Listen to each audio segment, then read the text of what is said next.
Ramadan ing atase Yayi Selokaton duwe gawe nek regenge kaya ngene ya, Nduk. Iya, Mak, iya luar biasa. Temenanan. Tur manut dawuh sing tak tampa, kehebatane warga masyarakat Selokaton, Desa Selokaton, Kecamatan Gondangrejo Karanganyar iki wiwit kuncung nganti gelung ora nate ninggalake tradisi saben-saben nganakake wujude sedekah bumi mesti ya kepareng nggelar kelir nggantung gong. Klebu nalika pandemi kae ngendi nggon ngendi papan ora ana sing bersih desa, ora ana sing wayangan. Selokaton tetep nganakake wayangan kok, Mas. Bener.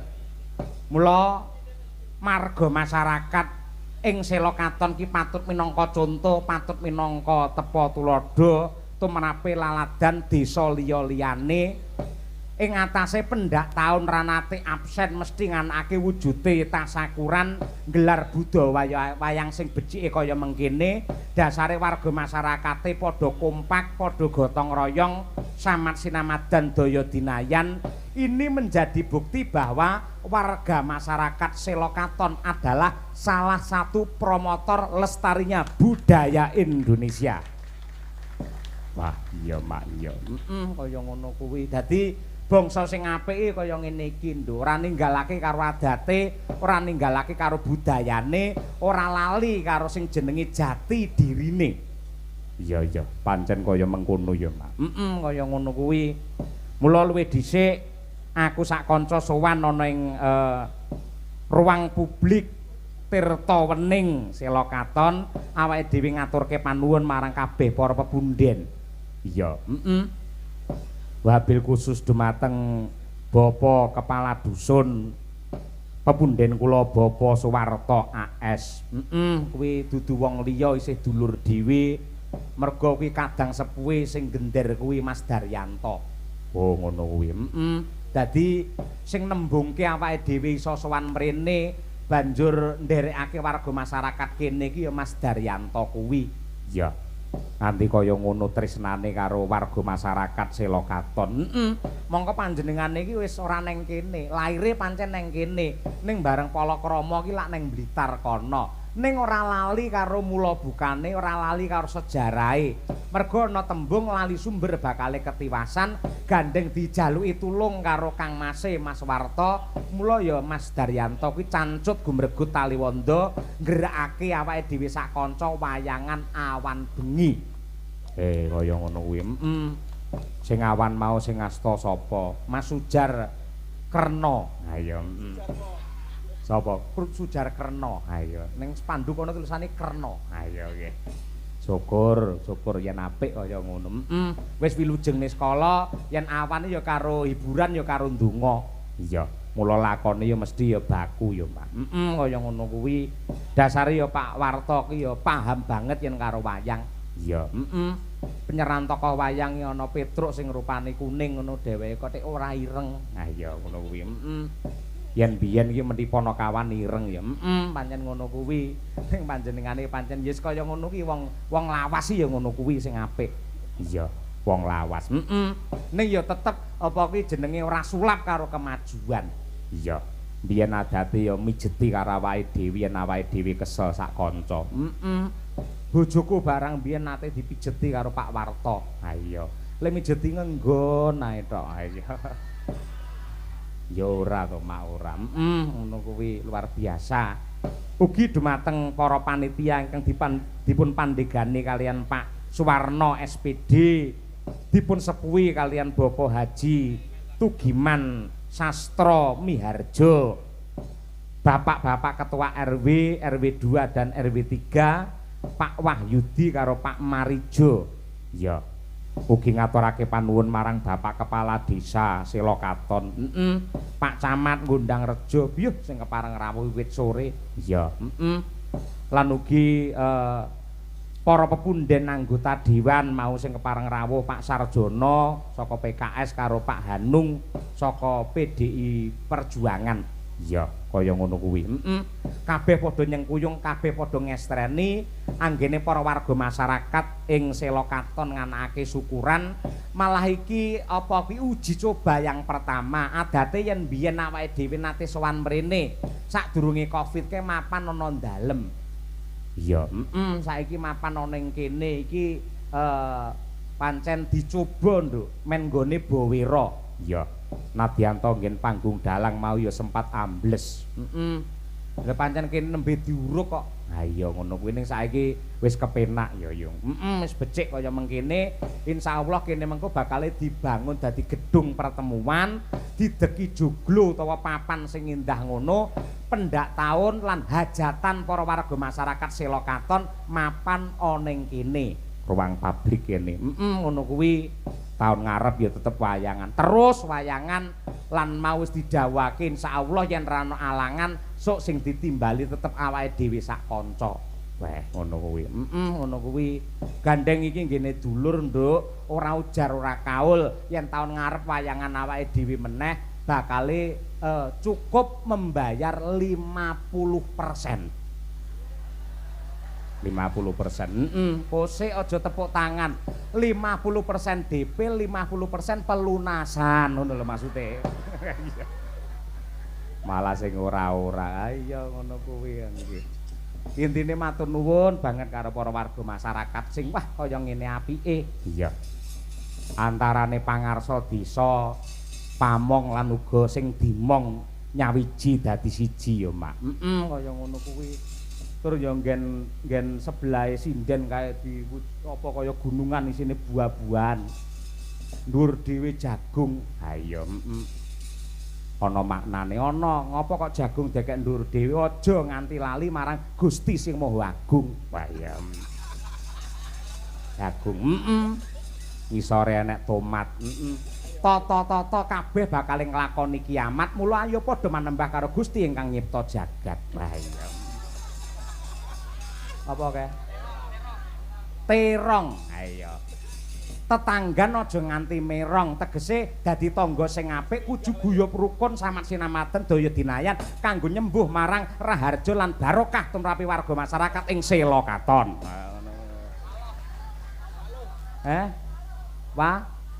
Waluh, nggih. Para warga masyarakat nganti pejabate kabeh luluh menjadi satu untuk nyengkuyung hajatan duwe gawe sing ditindakake dening warga masyarakat Sela Katon. Akhire panjang punjung gemari pahlo jinawi. Lah ngono kuwi. Ya, Apa? Pari, ayo. Para warga kabeh padha nguri-uri pendak taun kene wayangan ya kuwi dalam rangka bersih desa. Wah ya ngono kuwi. Iya, Apa? Kabeh kok takokne sewengi rene enteke no. Ayo nggih. Sing inti sarine para warga masyarakat ngunjukake rasa syukur marang purbane Hyang Agung. Lah bedane, Nduk, bedane piyayi bersih dusun utawa sedekah bumi karo kegiatan liyane ngene iki pancen mesti membaur menjadi satu. Mbuh agamane apa, mbuh sugih apa miskin, kakung lan putri iki menjadi satu. Mongko yen jaman biyen piyayi mirsani wayang ini racake mesti piyayi kakung. Ning saiki neng kene wis beda. Akeh para putri-putri, para mak-mak, para ibu-ibu sing kepareng do mirsani wayang. Ya, ibu-ibu Sela Katon. Ya kuwi sing sok nggegerke dalan. Angger ibu-ibu kuwi nggawa kendaraan menggo ing ngiwa ratinge nengen ya kuwi wonge. Ayo. Dadi kaya ngiring bebek kae. Ketoke rene bae ngiwa. Ha iya ngono. Ibu-ibu, kaya ngono kuwi didongakake warga masyarakat ing Sela Katon wiwit ing ratri iki nganti tekan pungkasane jaman tansah manggih hayu lan rahayu durga mendak kala sirna yuwana basuki pinaringan rejeki ingkang melimpah ruah kebak ing berkah pinaringan wujude kesehatan lahir batin, katentreman lahir batin lan uga keselamatan donya prapteng akhir, putra-putrine dados bocah sing soleh lan uga solekah. Allahumma amin ya rabbal alamin. Ngaturke panglipur. Ngaturke panglipur. Aku tak nyuwun luwih dhisik karo Ibu Sukesi Rahayu. Ya, nembang apa? Bebaske wae Ibu Kesi pengen nembang apa. Sing inti sarine iki diaturake marang para warga masyarakat ing Sela Katon lan ingkang mapan ana kiwa tengene ingkang kepareng rawuh wonten ing mriki sumrambahipun ingkang kepareng mirsani lumantar streaming mliginipun YouTube Kuntadi Channel. Ah iya, ngono kuwi matur nuwun katresnanipun. Sugeng dalu Bu Sukesi Rahayu. Sugeng dalu Pak Dalang. Nggih. Pun ping kalih jenengan kula sak kanca sowan Sela Katon. Inggih, leres. Badhe matur menapa kalian warga mriki? Kula Nggih no. atur kula namung setunggal. Menapa? Matur nuwun ingkang tanpa upami sak gedhe-gedhene. Awit menapa Pak Dalang? Warga masyarakat dalu niki wonten ing Sela Katon salah satunggalipun warga masyarakat ingkang leres-leres tasik kersa nguri-uri lan ngurip-ngurip kabudayan Jawi. Tinggalanipun Mbah Buyute awake dhewe. Tepuk tangan untuk warga Sela Katon. Sampeyan ngerti apa ora kenapa kok desa kene jenenge Sela Katon? Dereng. Nah, takono. Pripun Pak Dalang? Sela Katon, sela ki watu, katon iki ketok. Dadi lek neng kene iki kemplelet kemaki aneh-aneh, kepruk watu ndase ngono. Ah iya kuwi utak-atik gathuk ngawur kuwi ora. Ning saestu Pak Dalang. Pripun? Dados tiang Jawi menika ingkang tasik kersa nindakaken upacara adat bersih dusun niku salah sawijining cara Mbah Buyute awake dhewe mbiyen paring tinggalan niku lho Pak Dalang. Nggih. Supaya ekosistem alam niku tetep lestari. Contonipun kan warga masyarakat mriki gadah kepercayaan inggih menika nguri-nguri sing jenenge tanduran pari terus disuguhke terus dislameti ana Dewi Padi Dewi Sri nika lho. Nah tujuane napa? Yen awake dhewe ra dikai kepercayaan karo Mbah Buyute mbiyen arupa Dewi Padi, mengko masyarakat wong sing serakah-serakahi bakale sembarangan ngolah lemah ditanduri pabrik, dincepi pabrik, dibangun pabrik, papan-papan sing napa nggih mateni ekosisteme alam semesta niki wau. Conto malih enten kepercayaan ingkang dibangun kalih Mbah Buyute awake dhewe nggih menika Dewi Laut Selatan utawa Kanjeng Ratu Kidul. Nika sanes kepercayaan ingkang elek lho nggih. Nika sae sanget. Yen awake dhewe niku mboten diwene kepercayaan ngoten niku. Keserakahan manusia itu bakal menghancurkan ekosistem laut. Mula awake dhewe duwe rasa wedi, ati-ati ning laut, carane golek iwak kanthi cara sing bener tetep dilestarekake ngoten niku mboten nganggo bom. Oh ngoten iya. Niku. Leres. Pramila awake dhewe kudu bangga dadi wong Jawa merga dititipi budaya ingkang luhur kados mekaten, kados warga masyarakat Sela Katon. Nggih, leres Bu Kesi, nggih. Sae sanget. Jenengan wau Dewi Padi asmane sinten? Dewi Sri. Niku lak dihormati kali wong Jawa to. Nggih. Lek teng Sela Katon mboten. Sinten? Mriki kok asmane Bu Sri ngoten niku malah kok nadang teng mriki niki.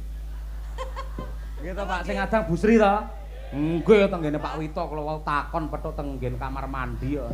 Jenengan asmane sinten? Bu Sri. Lah jenengan kok teng mriki? Nggih. Kok mboten enten kancane? Mboten ngeten niku kula piyambak Pak Dalang. Ngono kuwi Bu Sri. Kaya ngono kuwi. Ya, mbok menawa gentenan. Gentenan wis ibu-ibu sing masak sedaya kemawon matur nuwun ingkang kepareng nyugata dumateng kula sak kanca lan ugi sumrambahipun para tamu ingkang kepareng rawuh. Tandha tresnanipun napa Bu Kesi? Badhe ngaturaken sinom nyamat kemawon. Sinom nyamat. Nggih. Betul diaturake. Wabil khusus dumateng para sesepuh adi sepuh ingkang kula aturi rumiyin amargi menika lak piyayi ingkang sampun saktrepipun pikantuk pakurmatan mengko njur nglerek saya selirane bocah nom-nom jaman saiki. Ya ngono ya, Mak. Monggo Bu Kesi sinomipun.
dasare nggone jembar, panggunge ya amba, tendane ya bowera, sound sisteme ya mendukung. Wayangan ning atase kaya ngene kok son nganti 3 set lho. Iya, tur kuwi ra mbayar kabeh. Ya to. Temenanan rega pancen sih katresnane para-para ingkang kagungan son ing wilayah Selokaton mriki kangge mendarmakan untuk warga masyarakat Selokaton anggene duwe gawe, mula ya dipasang nganti kaya ngono kuwi. Ha iya wayang goreg tenan iki. Kaya ngono kuwi. Matur nuwun ugi para donatur, mugi-mugi pikantuk liru saking Gusti Allah Subhanahu wa taala. Amin. Ya, Bu.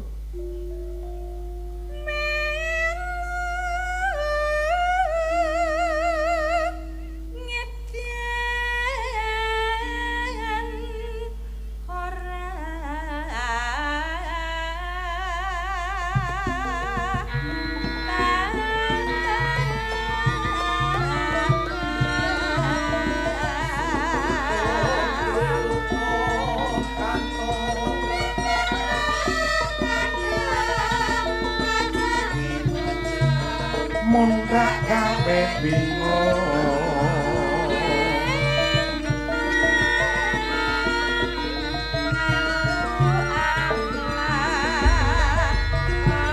aja lali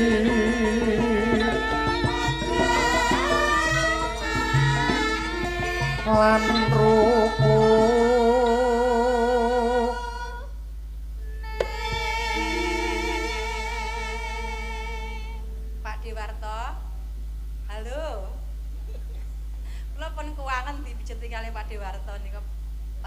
Heeh ta. Kula pun kuwesel lho niki asine. Heeh. Lah lek gur apa ngomongke kesel, Pak Warto iki kesele kliwat kok sampean. Mergo njaba jero tur lek kesel iki. Nata panggung piye carane men ra ambles, urung ngatur liya-liyane. Lho, panjenengane mongko adate ra ngrokok maling ngrokok mergo stres. Ha iya. Stres mikir acara men sukses iki. Heeh, temenanan. Mula nggih nggih tamba sayah karo Mas Warto. Monggo menika kula sugata sinom nyamat dening Bu Sukesi Rahayu. Semugi-mugi jenengan tansah pinaringan sehat walafiat. Ha iya, ngono kuwi. Ya, Bu. Mboyake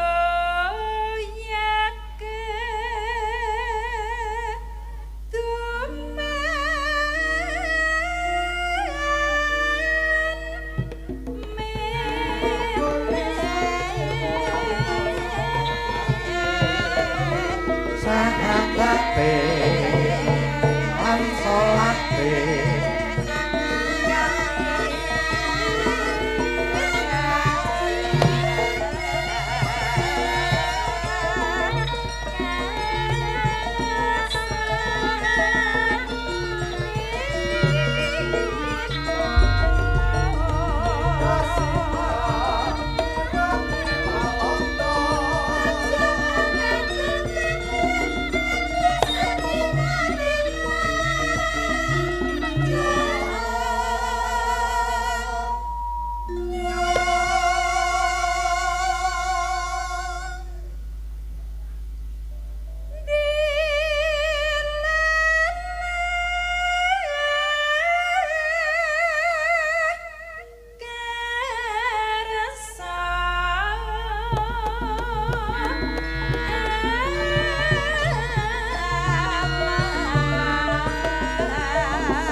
rampung sinom bablaske si kucing. Wah iya. Enggak, Bu?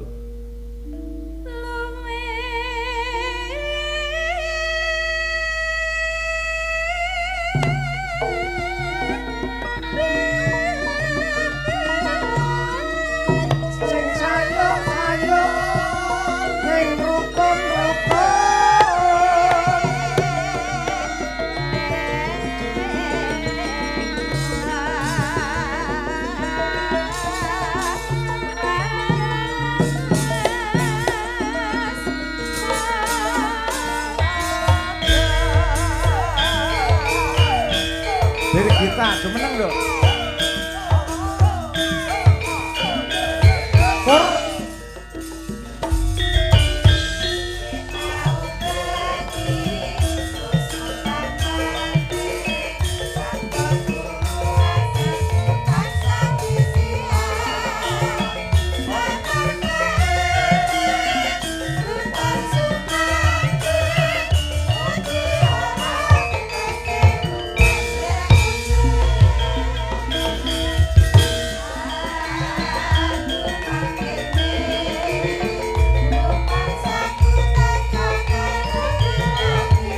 Iya. Sekali lagi. Ter.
Sugeng dalu Cahayu Birgita Ayu Setiani sarjana seni.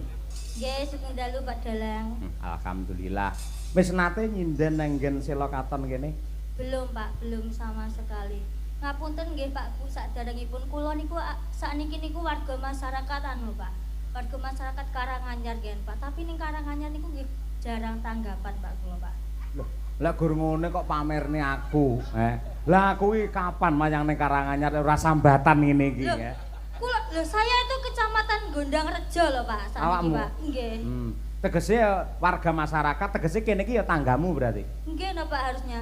Ngapunten Bapak Camat dereng kondur napa mboten nggih Pak? Dereng.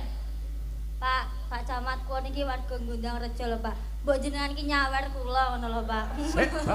Kowe senengamu nek langsungan nembangnya urung kok lagi munggah wis langsung. Kan malah ngerti Pak, oh bae ning Gondang Rejo ki enek sinden ngono lho Pak. Oh, kowe tak kandhani ya, tak kandhani. Aku ki lak saka Njaten. Nggih. Dadi sak desa Njaten kuwi yen anggere bersih desa wayangan, aku disangoni panitia. Emoh.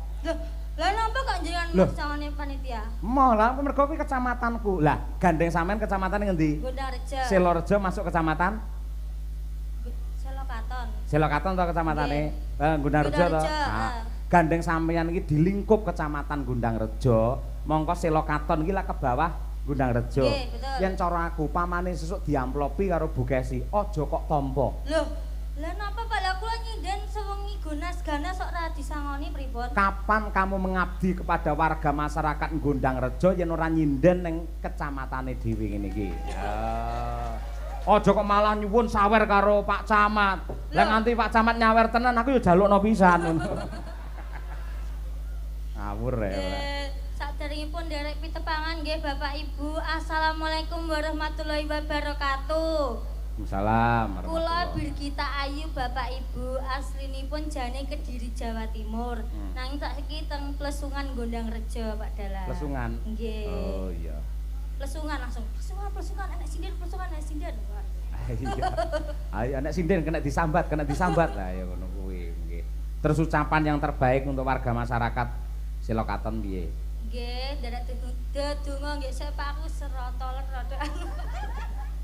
Oh iso nggih. Kami sosolen maksudnya Pak. Oh iya.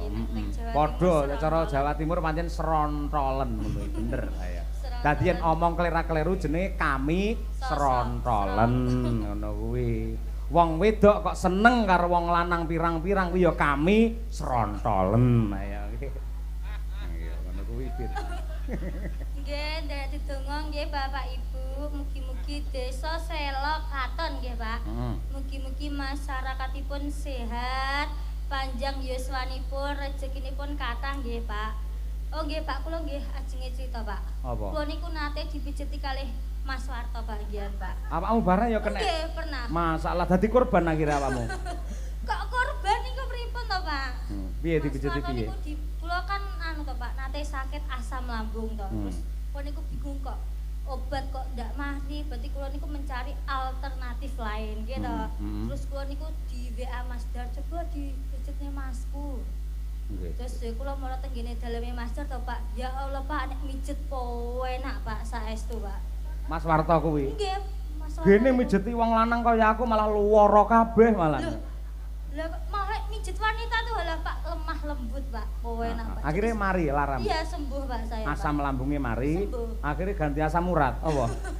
Kok iso asam urat lho Pak. Lah iya ngono kuwi. Lah tandha panuwunmu mergo mbiyen nate dadi lantaran tombo saka Mas Warto, mula saiki ya sampean nyinden sing semangat nang kene. Nggih, Pak Camat, mbok pilih enten pamundutan Pak Camat. Camat neh. Aku punya pantun buat Pak Camat. Piye? Tuku tomat karo brokoli. Bapak Cakep. Camat jenengan ganteng sekali. Oke. Biasanipun Pak, nek teng gene Jawa Timur gene desa kula niku biasane enten pejabat sing dipanehi pantun langsung Pak disawer 500.000 niku leres niku. Nang endi wi? Nang desa kula Kediri niku. Jawa Pak. Timur. Nggih, Jawa Kuwi lho Jawa Timur, Jawa Tengah beda ngene. Beda, Pak? Beda. Oh, alah. Iya ngono kuwi.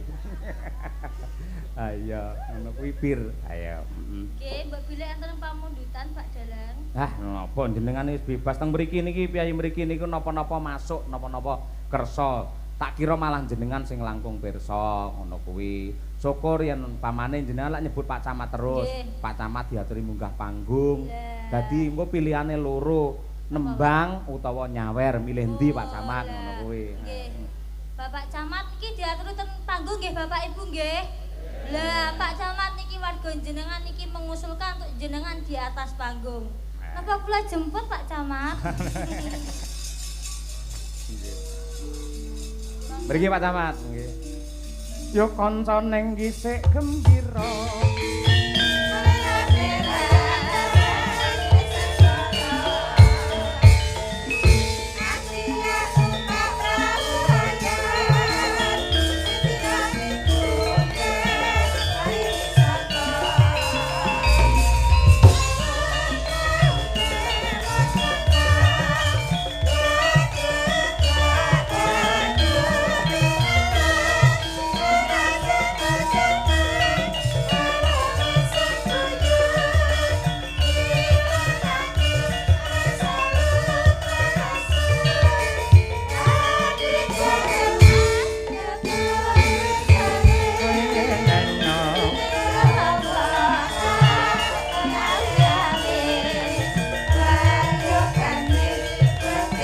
Makasih.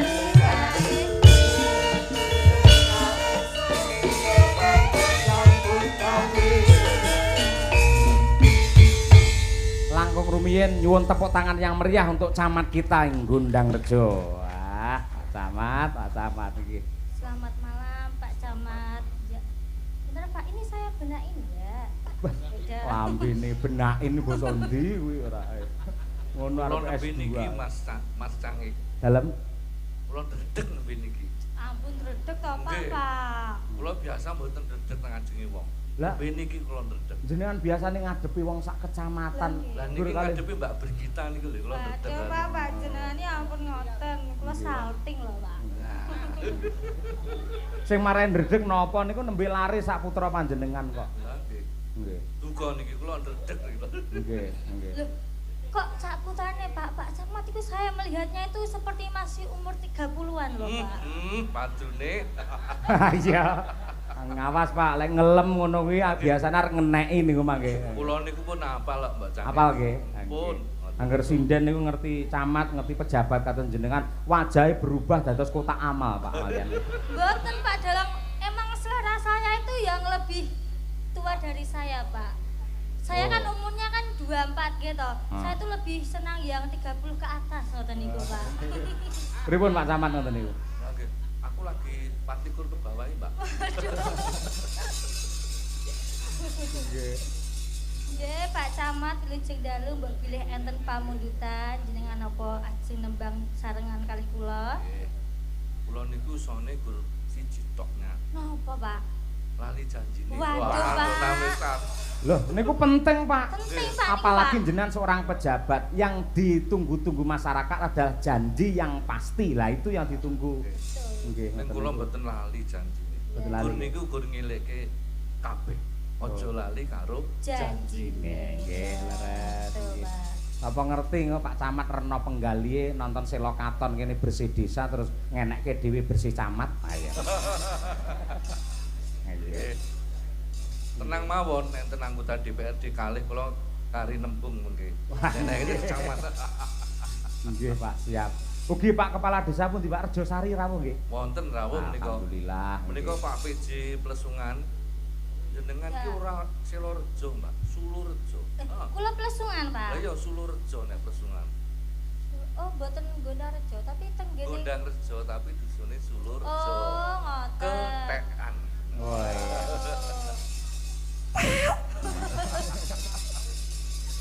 Lagi. Lah wong teng tulisan iku kan Desa Plesungan Kecamatan Gondang Rejo ya, kan gitu, Pak. Lah aku diterangne karo Pak Camat mosok Nggih, Pak Camat Pak. Mau Pak, pokoknya aku dadi warga Gondang Rejo wae, Pak. Nggih, mboten napa-napa. Langsung napa mawi bawa, Pak? Lajeng mawon. Ajeng. Kula bawa nengke Mbak Brigita malah bingung kena bawa. Alah mboten, Nggih. Pak. Nggih. Monggo diaturaken ya lali janjine bersama Pak Camat Gondang Rejo dan Birgita Ayu. Monggo. Dados.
Jenengan nyolong petek ngendika lek jare nembang mung saged tembang niki tok. Lho suarane apik to, Bu? Sae betul, Pak, betul. Nggih nek pas lagu niki, nek lagu liyane mboten apal.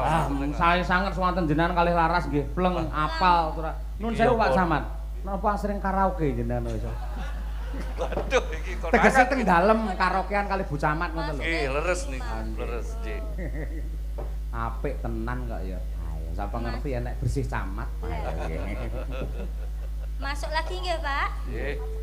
Jan-jane kowe ning ndi? Gelagatmu sajaku priyani. Hatiku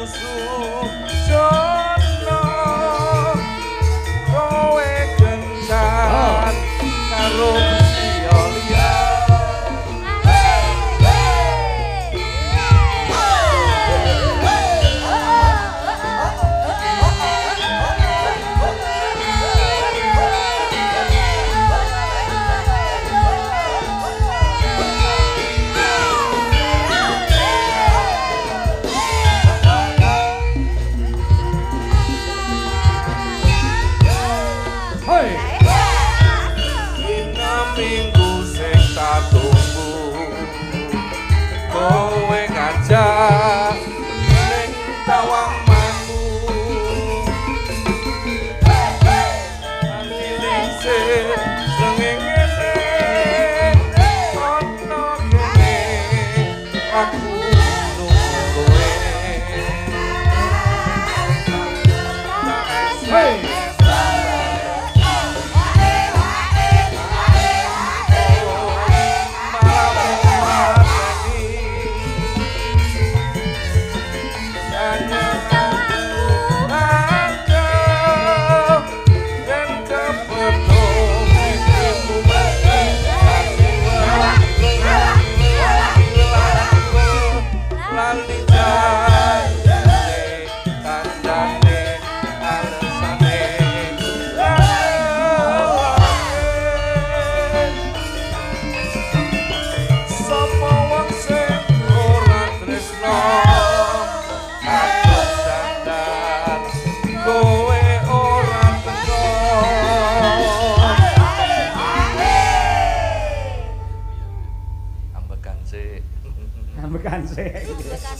pun sepuh pun tuwa nggih semangate entuk nih ya napas nah faktor U menika nggih jan-jane kowe ning delakaku sajadu priyani hatiku suci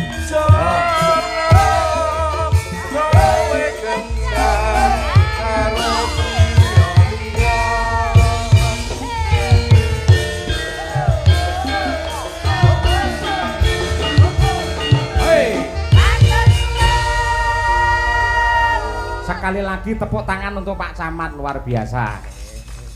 Rogoh tenan iki. Alah. Repot-repot Pak Camat. Waduh. Pak jatuh. ATM-e sauten bir. Terima kasih nggih Pak Camat. Semoga panjenengan sehat selalu nggih to. Lah ngaten iki Pak Camat nyangoni Pak Lurah kok gak nyangoni ya kebangetan to Pak. Oh Pak Lurah. Pak Lurahe telu Mbak. Oh, Bapak Lurah 3. Waduh ya niku lumayan Pak. Bapak Lurah pundi niku? Pak Lurah Rejosari 500.000. Pak Selokaton. Bapak Lurah Selokaton 500.000. Pak PJ jenengan. Bapak PJ Pecuan 500.000. Ya Allah Pak, engko entuk akeh Pak sindene Pak. Pak. Aku tak takon karo kowe. Kowe jane sinden apa rampok ora? Kabeh jaluki ora. Panjenengane mangestoni rawuh ki wis matur nuwun niku dene kaya Pak Camat wis kepareng nyumbang swara, isih nyumbang arta kaya ngono tegese piyai sing spesial kaya ngono kuwi. Spesial Pak, betul Pak. Ampun wonten Pak. Kala-kala Pak. Lancange kala-kala mboten menapa. Oh nggih. Terus kedah ngeten menika. Aku dibilani Pak Camat. Oh iya. Ngeten nggih Pak. Anu to jenengan nun sewu sok mirsani teng YouTube niki gelare kanca-kanca kali kula. Nggih. Wow, sok ningali live streaming. Ngoten. Seneng kula. Oh nggih sembah nuwun Pak. Ngaten Mugi-mugi mboten namung mirsani kapan-kapan nanggap dhewe Pak. Insyaallah. Nggih. Nggih. Kula kinten ngaten. Sembah nuwun nggih Pak Camat nggih. Matur nuwun. Monggo Mbak Bergita. Nggih. Saya antar apa sendiri Pak? Oh sampun nggih. Sembah nuwun Pak Camat ya. Dan piyayi tek apike kaya ngono. Sing sangone kok mau sinden tok yogane tek ora. Diparingi wis matur nuwun. Iki uga kadang-kadangku tangga-tanggaku saka kampung Wayang Jaten iki bak ya do nusul ning Mburi Kelir. Ya, mung serawung. Dipandhegani karo Mas Rudi, karo Mas Fajar dan lain-lain. Wah, matur nuwun. Ya, ning lek sing jenenge kampung ki wayangan awake dhewe iki ora seneng. Ha iya senengane cong wae ndut. Ngono kuwi. Di pasaran dhewe-dhewe kok. Ya, Nah, iki perlu tak aturake Nduk, iki ya dawuh piweling saka panitia Hari Wayang Dunia yang ke-11 jurusan Pedalangan isi Surakarta. Woro-woro. Kagem sedaya para warga masyarakat ing Selokaton, Gundang Rejo, Karanganyar bilih benjang tanggal 1 November. Menika wonten perayaan Hari Wayang Dunia yang ke-11 dengan tema Nyokro Manggilingan. Ya, arep digelar apa wae. Wiwit saka awan mengko bar Jumuan kuwi ana ruwatan massal. Sing ngasta dalang pangruwatan ya kuwi Ki Haji Sukron Suwanda. Mila mbok menawi para warga masyarakat Gondang Rejo kepingin nderek wonten ruwatan massal saged mendaftarkan diri. Yen ruwatan dhewe sok-sok biayane iki akeh, Nduk. Bergudenge pirang-pirang yen massal disangga wong pirang-pirang dadine enteng. Iya, bar kuwi mengko terus bengi ana pembukaan lan uga pentas-pentas seni karya para mahasiswa dan para seniman dalang dengan tema lakon ya kuwi perang gede. Oh, perang ageng.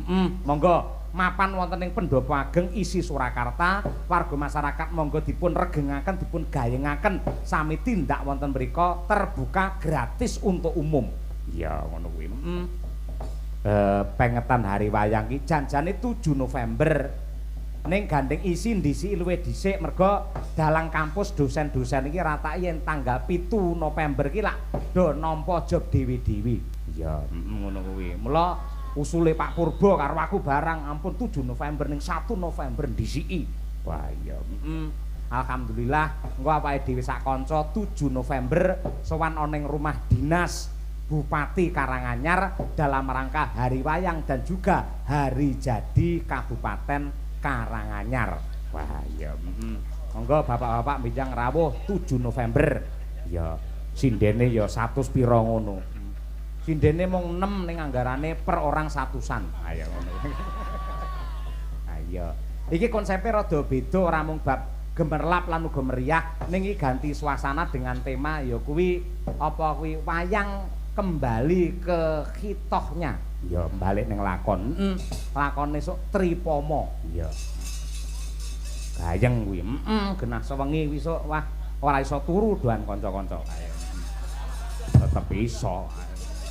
Tetep itu nggen anggar sirep ya bablas. Saya lek awan bengi ngene iki wis tak titeni. Bar perang gagal wis dadi celuk-celukan. Mamem-mamem ngono. Anggere wis sepi ngono akhire dhek ora nyeluk bak ya melu turu. Nggih. Pelok barang nadyanto sore mau wis dikumandangake karo anak-anakku saka Selokaton sing kepareng konser sore mau luar biasa.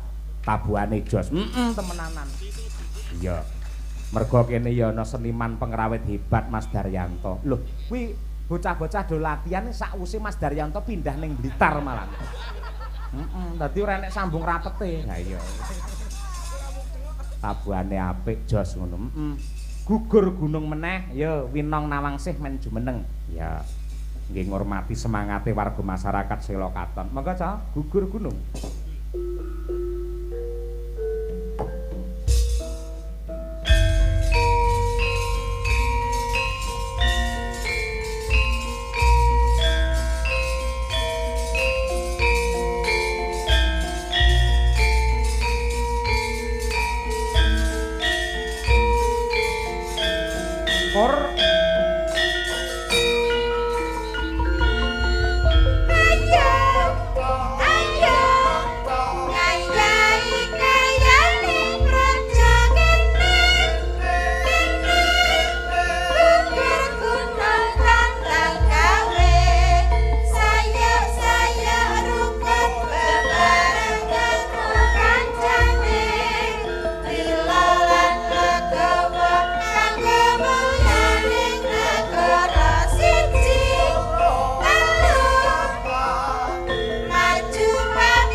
Lenggah menika pulunan kula utawi ponakan kula Nimas Ayu Winong Nawangsih saking Tulungagung bapanane Bu Kesi.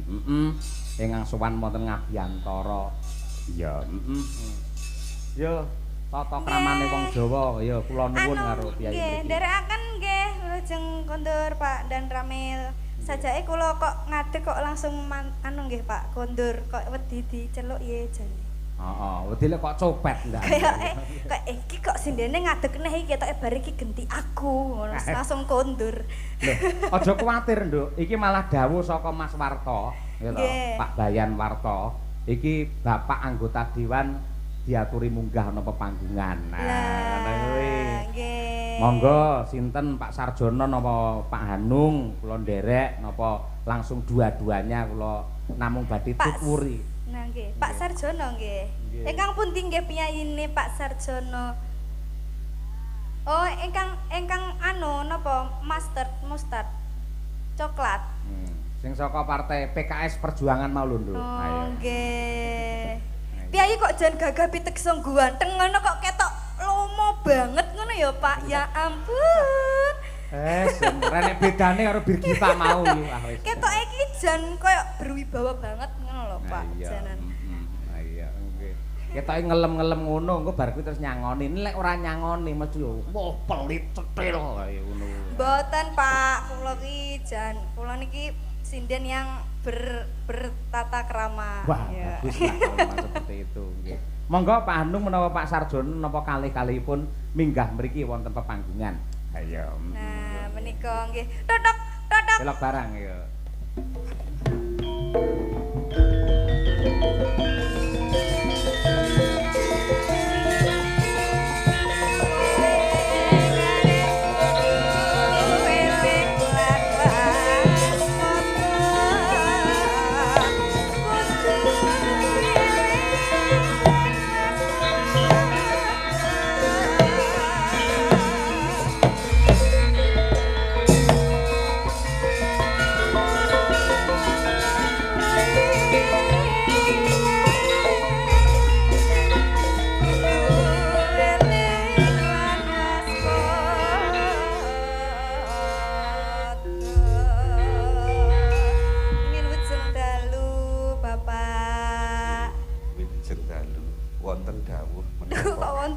Ampun ngoten to Pak.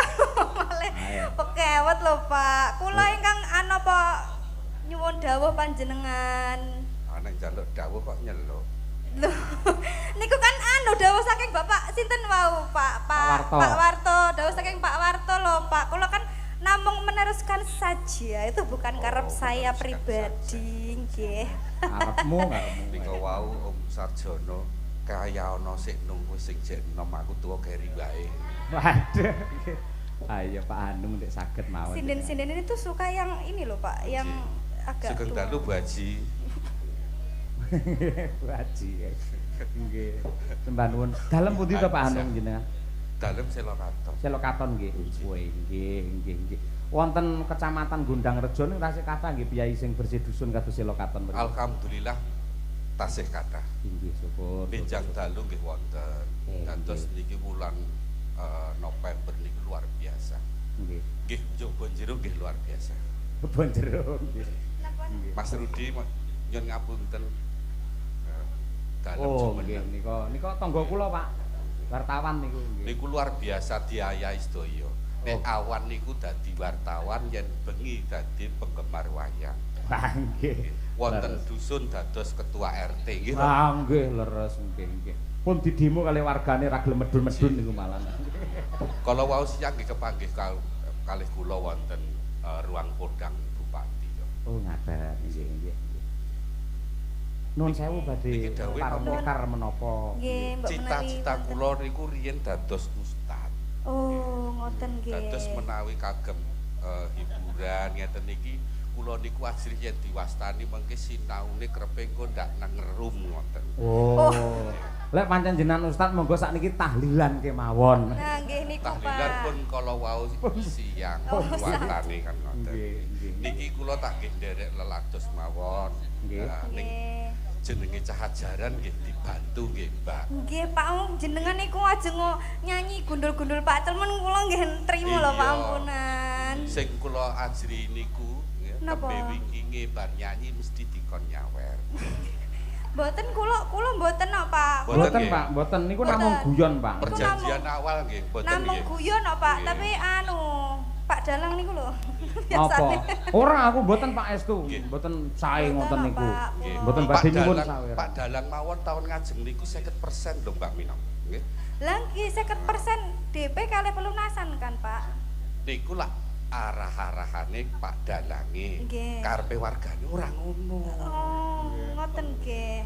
Syukur gratis. Astagfirullah, Pak Anjran apa tidak ini Pak Dalang itu harus ini loh Pak, tanggung jawab Pak Dalang ini segini banyaknya ini loh, ada banyak krunya. Kalau gratis ya ini yang nangis bukan cuma Pak Dalang tapi semua kru ini juga menangis. Tapi kan sampun dinawa itu.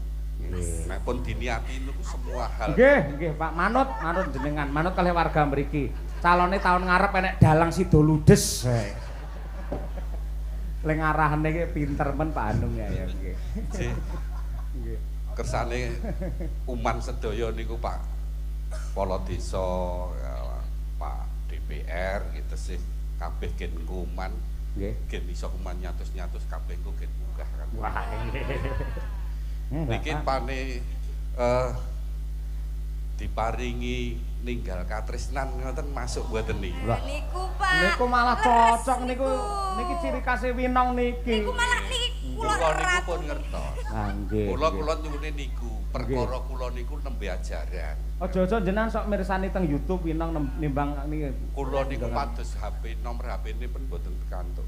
Wah, jenengan pados nomor HP kula to, Pak. Napa kula paringi sakniki jenengan wonten bentan napa lho jane menapa wonten ajeng napa ngoten Nek to. Mbak Birgita kan kula wis duwe saka ngene Mas Akbar. Oh iya, nggih. Nggih. Iya, kalau Winong kan karena jomblo jadi nggak tahu Mbak harus minta ke siapa gitu ya, Pak ya. Kula ajeng nyuwun kalih Bu Ajah nggih pekewo. Nggih. Nggih, mengke gampang Pak niku. Gampang. Badhe lajeng napa mawi bawa? Lajeng kemawon nek bawa niki wau ngurusi kecelakaan wonten. Jan piyayi kok pinter ndagel barang Pak Anung ya nggih. Nggih. Niki mangke yang pertama dangdut, yang kedua dipun jaranke. Oh nggih, wonten napa-napa. Dados rumiyin niku nate Pak. Nggih Pak Anung. Teng Ponorogo niki Winong juaran nggih ninggal katresnan niku enten salah satu anggota dewan. Niku langsung munggah panggung maringi 1 juta apa 2 juta ngoten lho. Lah nggih Pak, niku teng Ponorogo. Adate Jawa Timur benten kalih adatipun Jawi Tengah, Pak. Nggih. Iki arep Desa partos. Mawacara. Lagi iki enek Dewan Parto Selak Jaya Indo ya. Sura Klepat niku. Jane pomongan ngoten niku anu lho Pak, nggih. Jane desa Mawacara tapi itu tuh contoh yang baik. Kalau Ya, ditiru, baik. nah nggih, kalau ditiru itu tidak salah, tidak ada salahnya dan baik. Iya, gitu loh. memang betul. Nggih. Karena sekarang eranya efisiensi. Wah. Cocok, Pak. Nggih. Cocok niku kula nggih. Anggere pejabat dijalui alasane efisiensi. Hari jadi iki yo efisiensi ya. Betul masalah Pak. Kalau hari jadi sudah teranggarkan. Insya Allah bulan November hari jadi Kabupaten Karanganyar yang ke 108, sindene juga 108 nanti. Perkara regate nyatusan kan. Angel iki ya Piyayi iki. Monggo ninggal katresnan diaturake dumateng Pak Hanung ingkang nembang genduk Winong Nawangsih. Mlebu metune disekandani lho Mbak Minong nggih. Nggih, Pak. Jenengan niku. Lah niku terserah jenengan, Pak. Pengen mlebu ngoten mawon. Pangga dados ninggal katresnan supaya katresnane Pak Hanung ora ditinggalake kanggo warga masyarakat Sela Katon. Ayo, yuk.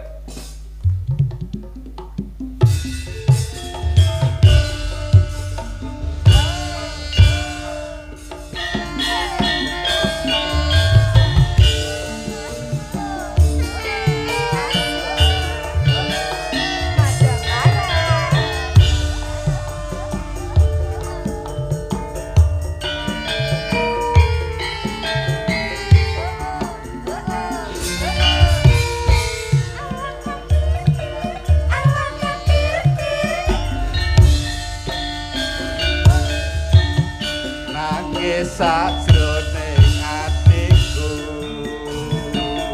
nalika sliramu ninggal aku apa sliramu ora krasa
matur sembah nuwun. Om Cahya. Nggih, sami-sami Pak Anung, nggih.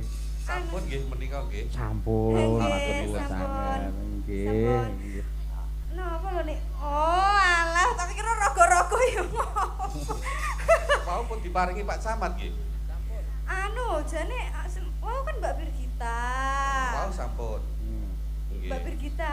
Alhamdulillah menawi sampun diparingi Pak Camat. Nggih. Ya nggih, ampun sarepot-repot. Ngoten niku lho jenengane.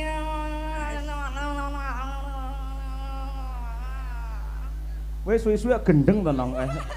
Bareng rodo ngew. Diparingi Mbak Minong sedaya napa kalih panjenengan? Lho, ketua rombongan niku lak dalange, Pak. Lah to kedah liwat dalange. Nggih. Pertanyaane Mbak Mino niki kula paringi padalang jenengan remen mboten? Jane yo niku Pak, setengah-setengah. Oh, 50-50 berarti. Nggih, niku kan jane terus. mengke kan menawi jenengan paring kula kan mengke sing mengelola kan Mbak Dian kalih Mbak Birgita niku malah amanah Pak, langkung ngoten. amanah Oh, nggih. menika. Jenengan badhe matur bilih dalange kurang cetha ngoten to niku. Mungkin nek Pak Cahyo pun tadi niku disaiki ambak Pak niku. Pakulinan. Nggih, niku mengke malah Lak nggih mboten ngoten nggih Bu Kesi nggih. Mboten kok. Nggih, mboten namung dhuwit winong lek gregeten kula saki ya nggih Pak. Nggih, mboten dados menapa niki Mbak, mugi-mugi tambah berkah nggih. Injih matur nuwun Mugi-mugi nggih laris. Pak. Amin matur nuwun Oh, pangestunipun. pokean. Oh, nggih. Mbok anas ya ampun. Mbak kenapa-napa lho maniku nggih. Ayo, Matur nuwun nggih Pak, mugi-mugi Matur pinaringan sembah sehat nuwun. bagas waras rezekinipun ingkang Nggih, kathah Pak. mugi Sembah nuwun, tambah Mbak Nun. gagah pideksa pinaringan bahagia lahir batin selamat dunia akhirat prap yang akhir. Terima kasih Bapak, terima kasih. Kowe wis tau ngemut mercon bledos sing cangkem dhuwur ngono. Bareng entuk dhuwit rumah saku omongane kaya bebek. Ayo ngono ya sene. Pek ngendok. Ayo ngono nggih. Sembah nuwun Pak Anung, sembah nuwun katresnanipun. Mboten perkara pripun-pripun niku mung nggih men suasanane niku gayeng ngoten niku. Mergo yen mbanyol urusan dhuwit niku gampang iso der. Ayo ngono nggih. Ayo, wis gampang der entuk pisan. Ayo ngoten niku. Lah ya wis ben nggih, sinden-sinden nggih tuku pedak. Ngono kuwi. Sembah nuwun. Ya. Saiki sing era sekarang coba Mbak Trihastuti Retnawati. Ayo nggih. Sing era sekarang ketoke sampean sing umure sik 17 tahun. Ayo. Ayo nggih. 11 kali. Bocah saiki kan nggen kafe utawa nggen warung-warung biasanya nyetel lagu-lagu era sekarang, di sing ayang-ayang, di sing apa kae jenenge. Ngono kae. Cuma Wijaya dan sebagainya. Ayo. Apa liyane? Apale loro kuwi to aku. Layak dan lain sebagainya. Ngersake sing napa Pak Yaya? Hah? Ngersake sing napa? Lek awakmu ketok ape ayang-ayang. Ayo, wis ketok ayang-ayange sukma metu saka raga. Ayo. Ampun Pak, ampun. Golek wahyu bar kuwi balik neh ngono lho. Ayo ngono kuwi. Jadi harus mencari pencerahan dulu Pak. Oh iya. Ayo. Golek Kalau mau tobat to Pak. syukur. Ayo, tobat. Ayo nggih. Ya diaturake coba Mbak Trihastuti Retnawati lan mangke nyuwun izin ingkang bagian nyabetke wayang menika anak kula ingkang mbarep Pak Warto lan sedaya para panitia men bocah niku ajar kendel lan wis lek sabetane wis apik anakku yen karo aku. Iya, kaya ngono kuwi. Murite Mas Bayu. Ayo. Bayu Solo. Mas Haji Mas lek sikutan wah wis elok bocah iki. Pak Yaya. Hah? Ini kan tesik bapak-bapak tesik lenggah lho. Nggih. Mungkin selak kondor mboten diaturi tindak mriki. Lah aku ora wani lek jenengan wani. Oh nggih. Pak Sarjono. Oh nggih Pak Sarjono sampun pesan tadi pengen naik ke panggung Wah, ngoten. nggih. Mungkin selak kondur ngoten mangke ndak kuciwa ndak mboten ditanggap meleh ngoten lho. Iya, nggih. Pak Lurah nggih dereng tesik kuatah lho Pak Wah, Yoyo. iya. Napa bersama-sama? Mboten. Oh ngoten. Lah bersama-sama sing remuk awakmu iku. Ayo. Tahan banteng lho Pak Yoyo. Mangke didum Pak Sarjono Oke. rumiyin menawi kersa Pak. Mriki Pak mong Pak Nuwun Anung mawon sewu, kersa. Pak Sarjono monggo pinarak tindak mriki Bapak. Yang mana Pak Sarjono ya? Angkat tangan coba. Hayo jangan bohong. Nanti udunen loh. Alah ngatek tenan Pak Yaya. Iya. Wedi karo dongaku. Ayo pinter tuh yen ngedekne. Ayo. Nune nanu nane nane nane Pak Sarjono.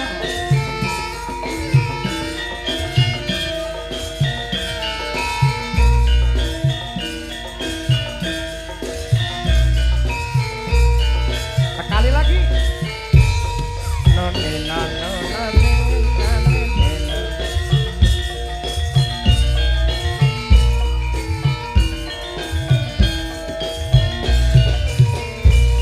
Monggo, monggo, Pak, monggo. Oh, Sebentar, sebentar. Ini kok rada rewel toh tadi, tangannya kenapa? Angge, sugeng dalu, oke. Nggih. Izin dulu nggih Ibu nggih. Nuwun sewu Bapak katuran tindak mriki sekedhap mawon. oh nggih. Tahu sih gen ra kendel kok. Nggih. Oh, Ibu nggih tindak to? Live Sarjono. streaming, Pak. Boleh streaming. Oh, alah, salah emang paringi paketan malah mirsani no. Kan dibocori kok. Wis di WA Bi enggak nyanyi kan? Enggak, tadi. Nggih. Yang tanya kan tadi. Tadi, Abi nggih. enggak nyanyi kan? Tak jawab enggak. Nggih. Kalau sekarang mau nyanyi Sekarang enggak nah. Berarti padha kalih kula. Waduh, Pak. Padha kula kalih angger lunga kalih Bukesi lek mulih aja bengi-bengi, Pak. Siap, mulih kula isuk akhire. Cocok. Ha nggih, nggih. Nggih nderek nyengkuyung wae. Nggih. Gayengke ngramekke. Nggih. Nek Pak Camat Mindit Hanung wis pengalaman. Nggih. Hanung ponakanku yo aning wis pengalaman. Lah wis ping 3. Oh, ngaten. Nah, sing anyaran ngene iki lagi latihan kabeh. Nggih. Delalah laguwe yo lali jadine apalane mung kuwi wis Pak Camat. Iya. Terus apa meleh? Lah anu mau apa Om wis terserah. Yo pas sing dipilih yo ninggal Ninggal katresnan. katresnan. Nggih, satu lagi lho, Pak. Yo repote kuwi Lah nggih sing satu Nggih. menapa sing nih? tak apal-apalke ning kono kuwi mau. Napa, Pak? Halo Bandung, napa? Heeh, 17 Agustus wae. Oh, niku malah bagus lagu termahal di Indonesia lho, Ya, Pak. ndak apa-apa Pak Cahyo. Saya senengane sing ngene iki. Nggih. Oh, Malah sing nggih. tuwa-tuwa ngene iki ajet. Nggih. Iya bener, Pak. Ngeten iki apusane gampang lho, Pak. Mboten Nggih. nika kaya sing nom lho. Nggih. Ampun GR iki. Sing tak seri jane ndeke kae. Ndeke kae lho. Oh, Bu Kesi. Jane. Loh, Ning yo ora nggih. pareng. ah, nggih, nggih, Pak. Aku angger nonton YouTube iki geger karo sinden sing nom-nom to, dalang Nggih. kuwi. Nggih. Keksi kok ditinggal mbok tak parani tak jikuk ngono kae. Nggih. Bu Kesi terima. Wah lah, Bu jenengan Kesi. Mbake asring mirsani teng YouTube to. lah, Masya Allah, Pak Sarjono nanggape kapan? Nek nanggap niki angger jenengan iso nglengser Pak Kang Kosik jame. Wah, mboten pun nggih, pun rika nggih. Ah, nggih, mboten nilok ngoten niku. Ah, nggih. Tapi Bang insyaallah malam hari ini yang pertama dengan Pak Ki Cahyo tadi live ya. Ya mbuh engko iso kok tak matur dhewe karo beliau. Ah, mboten Pak, niku rezekine dhewe-dhewe. Kula tak teng Selokaton mawon mboten napa-napa mriwan. Jenengan pun kalih anu mawon, pun diwah-wah niku rezekine dhewe-dhewe jenengan nggih. Deal. Deal, ya, nggih, deal nggih. Engko sing Pokoke tak- engko nek telepon ke Pak Nek Sarjono. jenengan ora kersa, sing tak petil Bu Kesi. Bu Kesi. Bukesi mangke kula weling, lek nek telepon ke Pak Sarjono ora iso. Sampun isi, Pak. Piye carane aku iso? Ngeyel pokoke iki. Usaha nggih, Pak nggih. Nggih. Monggo Mbak digayengke gandeng wis rapi wis pokoke sing penting iso. Lintang asmara ya. Wah. Nggih. Gayeng. Tentang Asmoro. Cocok ya kaya iki. Cocok, Pak. Cocok sing STW niki mapan Mas Hanung. Om Jono wis ngrumangsani ya. Sing nom-nom wis dientekke Mas Hanung. Pak Jenengan Hadi nembe dereng sak lho. periode to, Pak? Nggih baru. Oh, Memang DPR baru. baru. Ya, Oh. baru karena ya memang baru pensiun, Pak. Oh, nggih. Kula nggih DPR baru Pak kula. Nggih. Dalang Perwakilan Rakyat. Nah, nggih DPR baru kula nggih. Oh nggih. Kula jeng nyalonke lurah Pak teng desa kula nggih. Ae malah sing ora-ora. Monggo diaturake Lintang Asmara. Kangge Mbak kula, Mbak Yu kula sing nonton niki yu jalukamu tak turut tiadi lanang ken seneng atine. Yu sinten? Wah, Mbak Yu kula niki, Pak. Asmane sinten? Bu Wasni. Masih Bu Wasni kan? Wah, masih. Wah, puas. Mau rek WC jane Gil ya karo sing kae ngono jane ning wis gilirane beda. Iki wis apik kok yu nek rada adoh mau kaya nerapati ning masa cedhak elok kok. Wis tenang. Ya, Pak. Pak yen ibu ngasane tindak mriki duet. Niku ayu kula. Pak, Pak. Mboten ana ampun, niku tanggung jawab kula. Nggih. Oh, nggih. Niku ora kok kaduan. Nggih. Masa cedhak kok aku wis Unek-unek. kaya lintang. Kamu si prat. Pun, monggo. Tenang.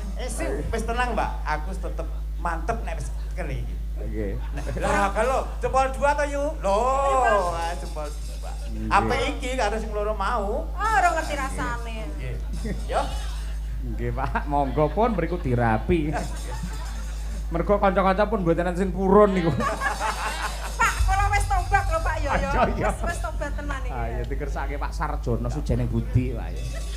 Wis tak pundhute tak kukupe. Dikukup. Napa Pak dikukup? Pokoke tenang mawon. Ayo.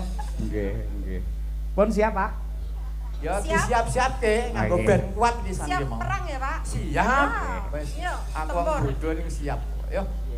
Lintang Asmoro. Oke, bersama Pak Sarjono. Sarjono. Melawan ini Lintang Bladu. Pak Yoyo mulai. Ayo nggih. Engko diatur. Yuk berpacu dalam melodi ya yuk.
Lokaton duwe gawe.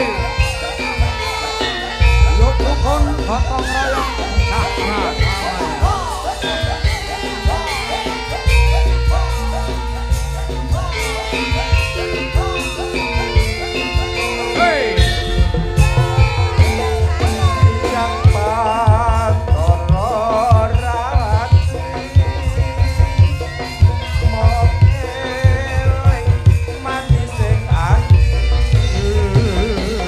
Setiap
tepuk tangan untuk Pak Sarjono, luar biasa Pak Sarjono. Nggih.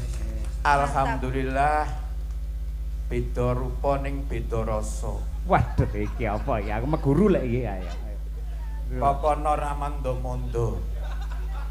Mongso teko kene ya. Wah, durung tak jawab iki dijawab sih. Mas Dara tak kei lho. Mas aja ngenteni sik. Ora mondo-mondo. Terus Yo sing genah aku wis marem. Wis ngono wae. Suarane iki lho wis empuk. Ning rada jero empuk ngono lho iki.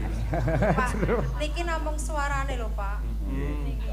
awas. Dereng napa-napane lho, Pak. Baru suaranya. Nek napa-napane malah aku ora percaya iki. Iya. Loh, Betul, bisa, betul, bisa betul. Bisa dibuktikan nanti, Pak. Ora arep buktekke. Nggih. Wis tak wane-wanekke lho iki. Terus Kanca-kancaku DPR PKS ora iso nyanyi. Aku terus nesu, tak cobone aku yo ngono. terus jenengan berani mencoba nggih. Wis kowe ora usah ngerayu aku tetep lak kei. Nah iya wes. Langsung wes, dilangsung wes. Tugasku malah penak lho Pak Yoyo, ora perlu merayu, ora perlu ngene-ngene, langsung lho. Pokoke wis meneng ae bayaran wae. Nek yo silio dina kapan manggung bareng sing tak encim yo liyane. Nggih. Nek sakniki kudu niki lho Pak, mau enggak mau harus sini lho Pak, dientek-entek. Jenengane nggono apa ora to? Aku munggah sing metelu ki mau entuk jenengane nggono mboten. Kula ngerti, jenengan mirsani king mriku, wah sinden tutik kok katon Sulistyo. Bareng jenengan minggah mriki cedhak, wah kok kaya pengen ngepruk boto. Aja boto Pak liyane lho. Lah apa? Liyane apa ngono sing rada Arto. Nah, ngoten lho, karepku ya ngoten. Aku yo padha karo Ki Cahyo. Wah iki. Ning tetep artone yo ana wis. Nggih. Wis Iki ya Pak. bismillah iki disangani karo umi saya. Mbuh pira ora tak wasi. Oh, dari Umi tadi. Wah, sembuh mbuh wis 100, 200, 400 bejane jenengan ya. Mangke salam kula diaturke nggih kali Umi Hatifah. Ayo. Sangumu tak kene sinden kabeh. Aku mulai jam 12 nang mulih kinggo. Bismillah, Mbak. Ini enggak apa-apa. Nggih, Nggak tahu terima saya, kasih. istri saya itu. Terima kasih Nggih. banyak. Dari istri nggih Pak Ya, nggih. enggak apa-apa. Niki Ngoten nggih. Doa, ada doanya ini. Nggih. Sampun nggih Pak. Sampun mawon, monggo. Nggih, sampun. Wis ora piye-piye kok, Pak. Nggih. Wes Lah, gak iso, nggih, Pak. gak iso dipiak-piakne Pak niki. Kok Bu Gesi, pripun mengke tawaran saya pupuk Pak Kang kaya Pak Cahyono e? Nggih. Dia Joping, ngastomik Bu Gesi, ngastom didhawuhi karo Pak. joping pisah nggih. Dalem. Pak Cahyo mboten aturin jangan tak petot dini. Nyuwun pangapunten, kula menawi mboten sarimbit kalih Mas Cahyo kula mboten inden, Pak.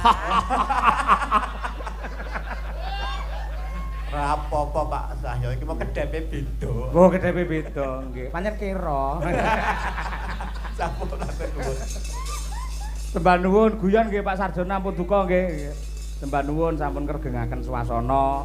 Pak Anung matur nuwun Pak Camat, Pak Lurah lan sedaya kemawon warga masyarakat. Ya, kaya ngono kuwi. Ya tetep warga masyarakat Sela Katon tetep misuwur lan uga wargane tansah pinaringan berkah.